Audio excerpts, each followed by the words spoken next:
booty. And what I mean by that is treasure. If you're Somali in Minnesota and you're committing through daycares and rental cars and all the other scams that we found going on up there, if your religion says it's okay to take the booty from a non-Muslim, the treasure that they have, they're just not doing it with swords on horseback as Muhammad and his followers did back in the day, where they would run over entire civilizations and steal all their wealth. This is through deception and fraud, but it's still taking it. Muhammad and his followers would raid churches and villages and take the gold off the walls, including personal riches. Not to mention they would slaughter entire towns. Women were sent into sex slaves.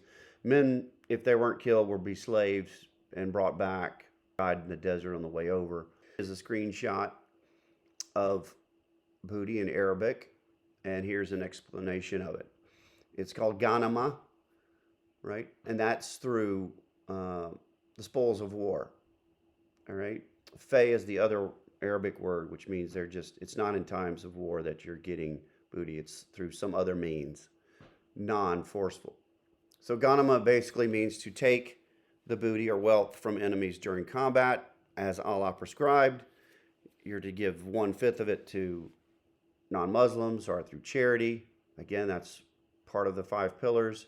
So how do you look at Minnesota and Somalis and not go, this is them taking booty? It's just in a different way. It's not through warfare. And you can use taqiyya and deception to recap today as a little bit of an introductory to Islam, as well as tied into the fraud which is going on by the Somali Muslims in Minnesota. First, I wanted to show you, what does Islam mean? It means submission. Submission to who? Allah. What does that mean? To his will. What does that mean? To his law, as written in the Quran, the Hadith, and Sharia law. So therefore, if you're not Muslim, there's something in there for you as well, especially when they, in their history shows, conquering. Second thing, it was taqiyya, the doctrine of taqiyya, which is basically deception to non-Muslims. Yes, okay, for fear of life, but really any deception counts. And do a lot of Western Muslims know about it and practice it? I don't know. Probably not, everyone you run into. The Islamists and certainly jihadists would definitely practice taqiyya. Ilhan Omar is well aware of it. She's practicing deception every time she's on TV or gets behind a microphone, as well as the Somalis fraud. Like, why tell you the truth? I can rip you off, which leads to the third point of booty, Ghanima, taking spoils of war for our own benefit. And that also obviously relates to Minnesota.